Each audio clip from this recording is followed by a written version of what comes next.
Good evening. This is Coach Alexander of the Quiet Brothers Sports Show. I'm the general manager of One Unit Media Network. Tonight we're giving you an introduction into the world of the Quiet Brothers Sports Show with some interviews from Coach Gibson of Shaker Heights High School, followed by his star quarterback Jamir Dismukes, and then we'll end off this interview segment with Coach Stevens from Cleveland Heights High School. Please stay tuned for more interviews to come for the next few weeks until our official launch event on August 20th. Thank you.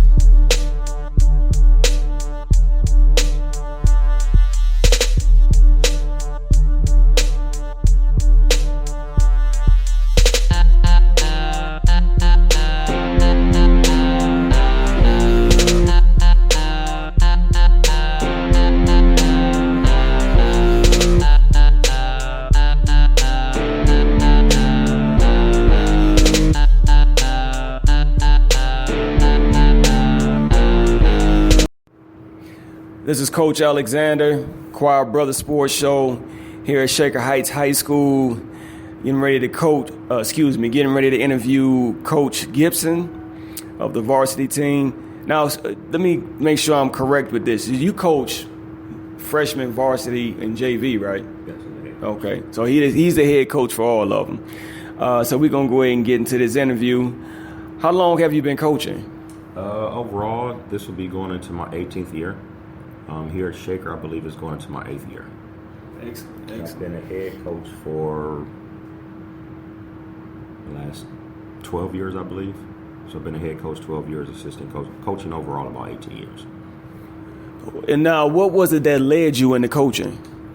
Believe it or not, when I played the game, I was kind of a coach on the field to my teammates, especially the younger guys coming in, because I was always the guy. I mean, someone had to share knowledge with me. I don't have a problem with sharing that knowledge. I can remember being a kid playing and people saying to me one day, I think you're going to be a coach. I never really thought about it. Believe it or not, I happened to be sitting at work one day and Coach Jeff Roski called me out of the blue and found out that through our conversation that we both played a case. And he went to who was a coach of both of us, Coach Dennis Harris, and asked Coach Harris, did he know any young guys who thought maybe be capable of coaching? Rossi gave me a call one day. I never even thought about coaching. I went over to his office, met with him for about a half an hour, and became a coach.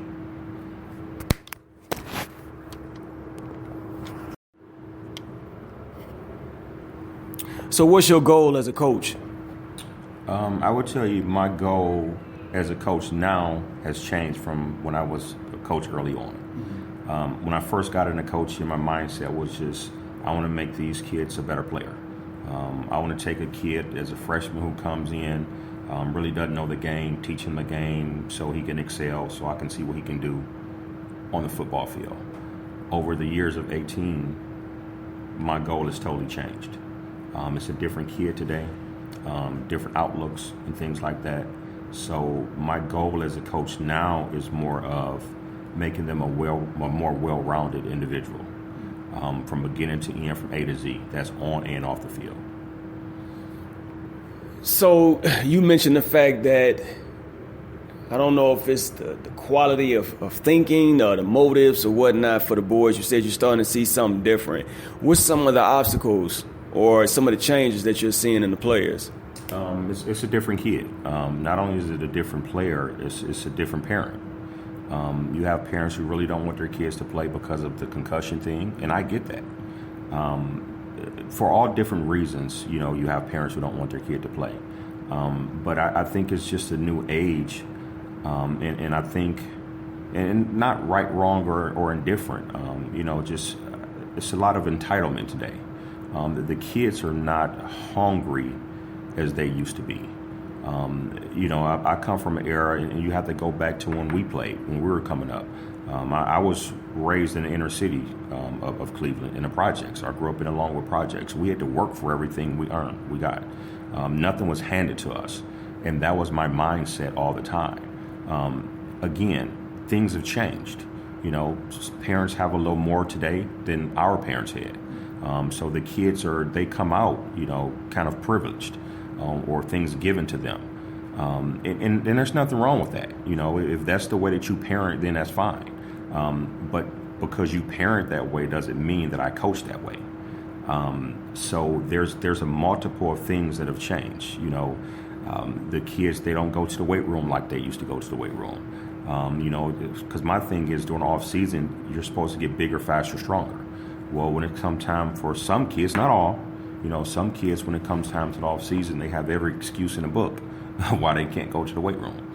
And the way I tell all the kids, where you left off last season, if you don't do anything different during the off season, you're going to come back in the same and begin where you ended. And they just don't understand that. Well, as a strength and conditioning coach myself, I can attest to that, because that's something that I've definitely seen in multiple schools. Your team was 5-5 last year, 3-4 in the conference. So what changes have been made to improve that? Well, I would tell you, we started off, because typically we give the kids maybe 90 days off. This year we actually only gave them 30 days off, which is the state law. On our 31st day, we hit it in the weight room. We began with morning workouts, morning lifting workouts from 6 a.m. to 7:15 a.m. Monday, Wednesday, and Thursday. We just wanted our kids to get bigger, faster, and stronger. And we implemented our program 31 days after the end of last season because we wanted to improve on what took place. Because this group that's coming up as seniors, when they were freshmen, I was very, very excited about those guys. And I just couldn't wait. So we improved from their freshman year to their sophomore year. And the thing is that these kids never played JV. All of these guys who are about to be seniors, they went from playing freshman ball straight to starting on varsity because they were that talented. So they've taken their lumps, especially as sophomores. They got better as juniors. Hopefully we can see some more improvement now when they become seniors. That's excellent. So what are your expectations for this year and moving forward? My expectations, again, is more for the young men, or the boys to become young men, well-rounded young men. The expectations on the field, I don't have expectations on the field. I have the team may have expectations on the field, and it's totally up to them. And I tell them, and I tell the seniors every year, it's your team, not my team. I'm expendable. I can be gone tomorrow. Doesn't matter. What do you guys want out of your senior season? Whatever you want out of your senior season, that's what you'll get from your senior season. Okay, before we wrap it up with this interview, when we spoke on the phone to arrange this interview, you had some very interesting insight on some of the issues that the young men are facing moving forward, possibly going to college and to move into their adult life. And you mentioned an idea for a program that's being implemented through a foundation that you've started. So briefly, can you tell us a little bit more about that? Yeah, I started the Jarvis Gibson Foundation. We've been up and running almost a little bit over a year now. And one of our programs is the HMOT, which stands for Honorable Men of Tomorrow. And we've been implementing bits and pieces of it throughout my coaching career, but now it's come full circle. And it's things that I learned from the different coaches who I coach with, my mentors. But basically what it is, it's a program that it teaches the kids everything, or gives them everything that they need from A to Z outside of the X's and O's. It's a program that I believe every program should have, and it takes all of those off the field issues out of the coach's hands. Only thing the coach has to worry about now are the X's and O's. And if he worries about the X's and O's, this program will then take care of everything else for them. So, again, we're trying to get it up and running, and it will be up and running this year. And it's actually geared from a program that the NFL used to have called Player Smart. And I know for a fact it was very successful over at Glenville High School and also Akron Buchtel High School. So we took some bits and pieces from that program, implemented some of those into ours, and it should be a very well-rounded program. That's excellent. For those of you out there listening, specifically the men that's listening in, Coach made it apparent to me that they are looking for volunteers to come in and be able to help mentor the young men. That's correct? As academic coaches, yes. All right. Well, thank you, Coach. We appreciate your time. We know most teams right now, including yours, are preparing for next week, 2-a-days, so you got to pass out equipment. So we're not going to hold you up. So we want to say thank you coming from the Choir Brothers Sports Show. This is Coach Alexander, the Choir Brothers Sports Show. I'm sitting here with Jamir. Is it Jamir Dismukes? Yeah. Okay. Jamir Dismukes is the starting quarterback for Shaker Heights varsity football team. So, Jamir, how long have you been playing?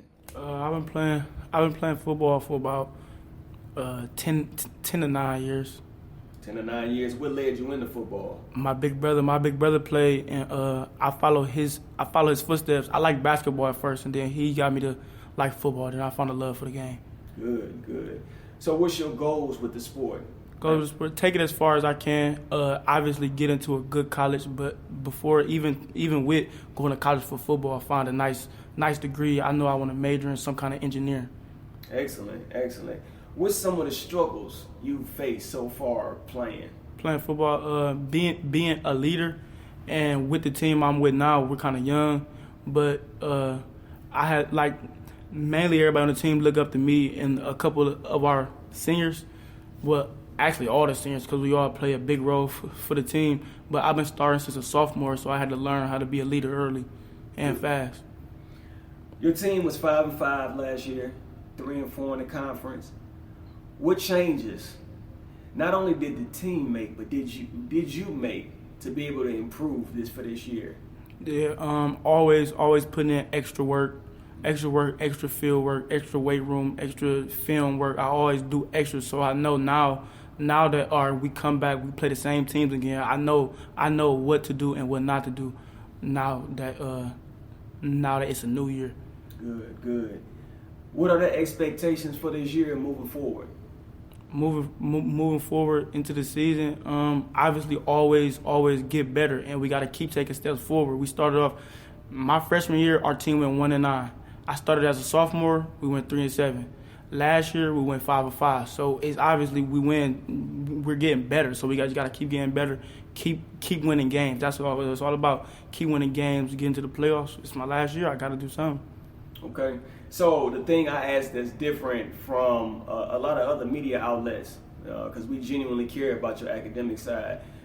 What did you end out for your GPA for last year? Last year, it kind of dropped because my junior year was tough. I had all my teachers was tough, and I was taking four honors classes, maybe 3, but it was at a 2.7. It only dropped to a 2.5, but that's with honors classes, so it still might be a 2.7. Just because of the honors class, you get extra credits for the honor classes and the little extra curriculum stuff you do with the teachers and stuff. So what are you doing to prepare for ACT, SAT, all the tests you got coming up to graduate from school? What you doing to prepare? My mom, a friend, is actually like an ACT prep person. Mm-hmm. So we talk about it a lot, but I'm not gonna get deep into the study until it's time to take the ACT, because I want it to be fresh. Right. I don't want to do it now, and then when it's time to take the ACT, I do bad because it's not fresh in my mind. Okay. As of right now, you got give me your top 5 colleges. Top 5 colleges. I don't really see myself going. You got to be realistic with yourself, mm-hmm. and I don't really see myself going real big D1. Like staying in the MAC would be good for me. Mm-hmm. So I would say. Recently we had a 707 in Akron, and I talked to their coach. I text him every now and then, so I'm building a relationship with him. So I had to say Akron, Toledo, mm-hmm. Kent. I don't really like OU because it's a party school, but I would say OU and maybe like Cincinnati. Mm-hmm. Those like the close MAC schools, big D1. Oh, that's excellent. You got any shout outs? Shout out to my team for working hard. Shout out to my team and shout out to everybody that's out there putting in work. There it is. All right, y'all. Y'all just heard from Jamir Dismukes, star quarterback for the Shaker Heights High School football team. Be on the lookout for him. This is Coach Alexander, Quiet Brothers Sports Show. I'm here with Coach Stevens, Cleveland Heights High School football coach. We got a few questions for the coach today, and the first one starts off with, how long have you been coaching? Well, I'm going on my third year as head coach here at Cleveland Heights, but I've actually been coaching approximately going on almost 20 years now. Oh, wow. What led you into coaching? Well, I was sharing a story with some of the kids in our youth camp yesterday that I was fortunate. I grew up in Akron, Ohio. I always had great coaches in my life, and a lot of those coaches became mentors to me, and I've been able to lead a very successful life, and most of my success is somehow related to football. So when I retired from the NFL, initially I wasn't coaching. Then I got into it as a way to just try to impact and change lives. Excellent. What's your goal as a coach? I know I've talked to some coaches and they said, hey, I really didn't expect to even get into this the way I did. But with that being said, once you knew that you wanted to coach, what became the goal for your coaching? My primary goal for being a coach right now is just to give kids an opportunity. And what I mean, in my first 2 years at Cleveland Heights, we've had 26 scholarship athletes in 2 years. Wow. And for me, that's not good enough, because I want to get every one of my seniors each year into college, whether they play football or not. So for me, that's the ultimate goal. And if we happen to win a conference championship, state championship, that's just icing on the cake. But for me, I just want to see kids get opportunities like I got growing up. Excellent. So within the coaching realm, what's been some of the challenges that you face since you've been coaching? Some of the challenges that I've had since I've been coaching primarily just centers around meeting kids where they need you. And what I mean is, we've had kids here at Cleveland Heights that, they don't have school clothes, they don't have food to eat sometimes. Had a young man that was basically homeless at different points of the school year this past year. So that's part of the challenge. A lot of the kids are coming from broken families. So, we have to fill in as brothers and fathers and role models and mentoring these young men. So for me, that's the biggest challenge. The football part of it is easy. That we can do that in our sleep. But it's just helping the kids with their social needs is the biggest challenge.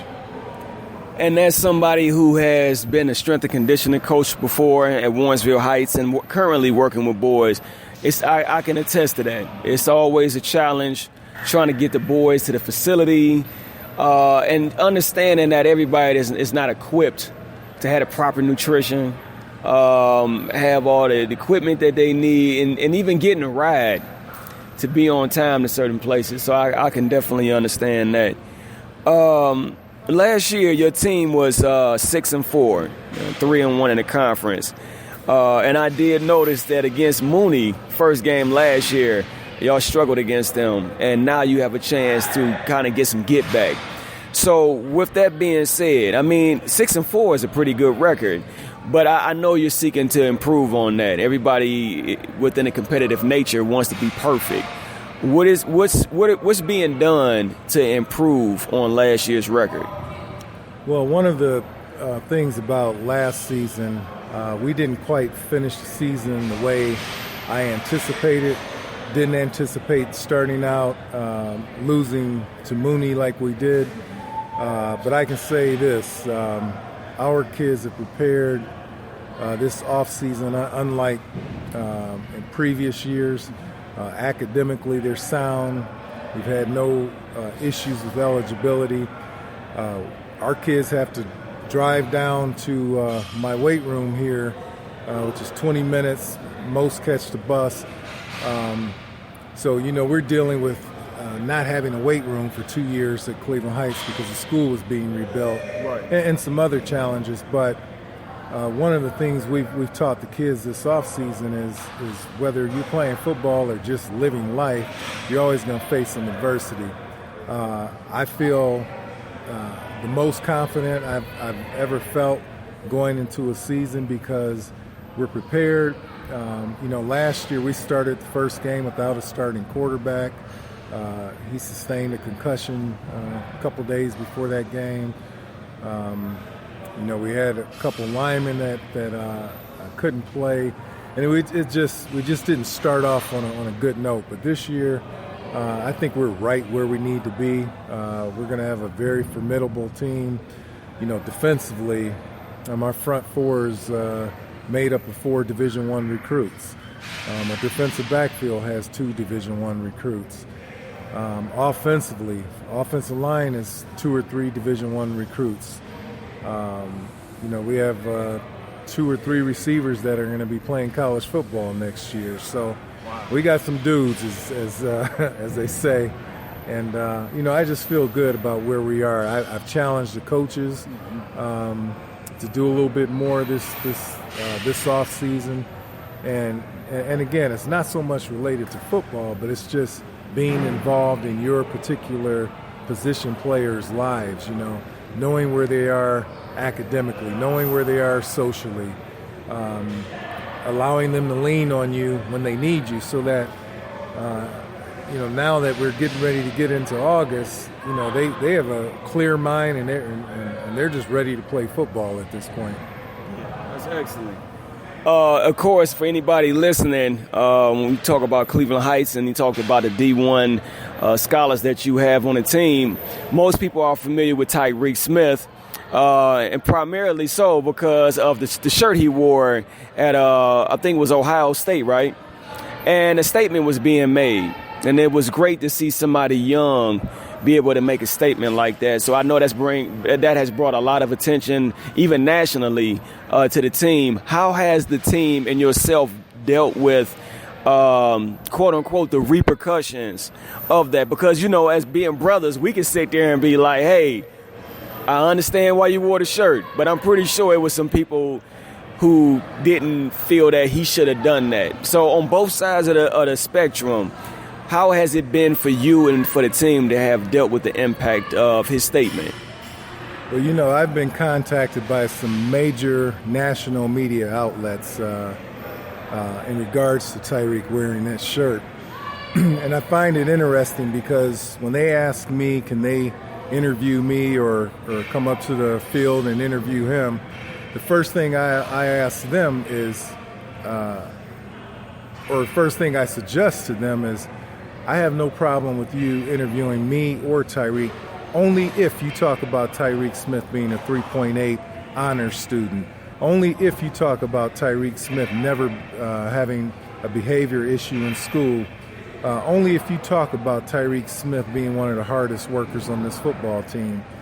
And to be quite honest, just about every one of those national media outlets declined to come do the interview because I was going to hold them to a different type of standard in that, I tell our kids every day, don't fit into the stereotype that society has of you.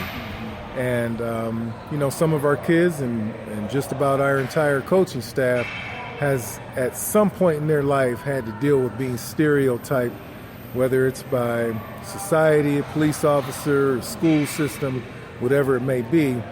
And our challenge to our kids every day is to destroy whatever stereotype the society has of you. So me personally, I didn't have an issue with it.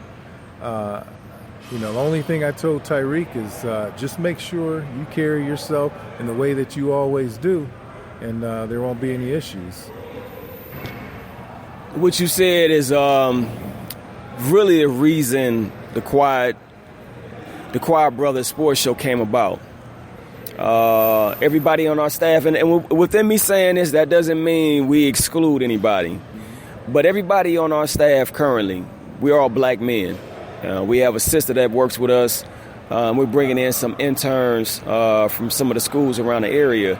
But when they first approached me to be a part of this, the main thing I wanted to inject into it was some of the elements of what you're talking about, the responsibility of media.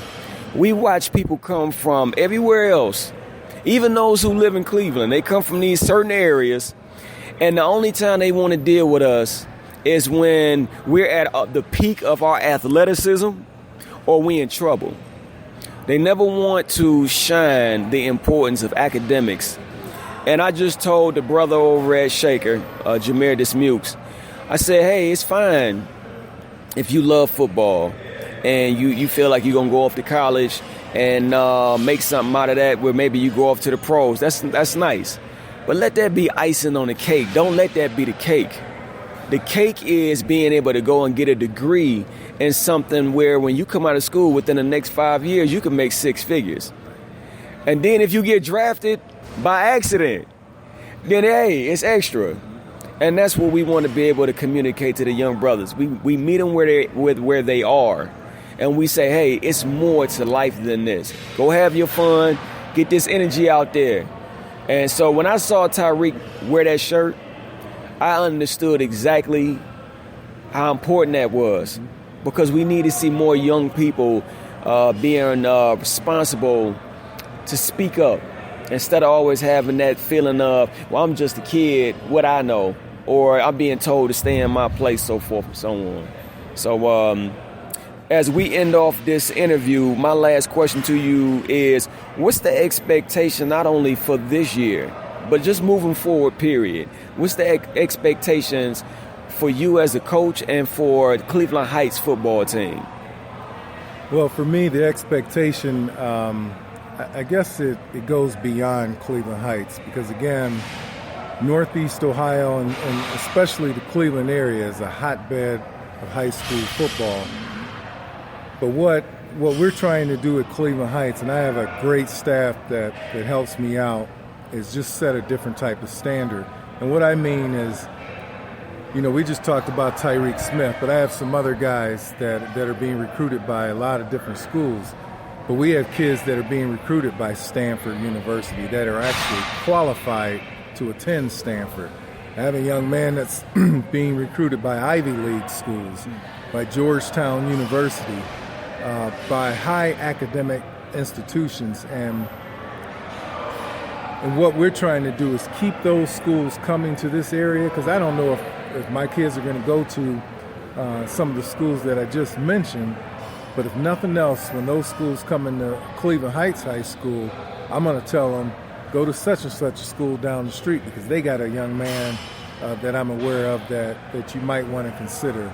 Or go to a school across town that has a young man that I know is an academic qualifier. And, it's about just giving our kids opportunities that otherwise they might not get. Because, to be quite honest, when you take a Zaire Webb who's almost a 4.0 student, I don't know that an Ivy League school would look at him if he wasn't as good as he is in football. Right. But he can utilize the fact that he plays football and possibly attend one of them schools himself, or he's going to help them to understand that there's some underclassmen here at Cleveland Heights that if Zaire Webb doesn't sign with them, they need to take a look at some of those underclassmen. And I also happen to train, players from various schools, so I get to know, who's a recruitable type athlete in terms of what they possess athletically and academically. And, I'm all about helping as many kids as I can. So Cleveland Heights gives us a platform to do so. And then if we win a bunch of football games on top of it, that's all the better. That's amazing. That's amazing. Well, Coach, I appreciate you taking time out of your day to allow me to come in and talk to you. Definitely look forward to coming out to the school and getting ready and talking to some of these guys. And it's not just about Tyreke, because it's easy to single him out and give him all the attention. But you mentioned a great point that the guys that's really balancing their lives as far as having good academics and good sportsmanship, they need to get some shine, and that's the purpose of this platform. So we look forward to coming out to the school, and again, thank you for the interview. Thank you. I appreciate it.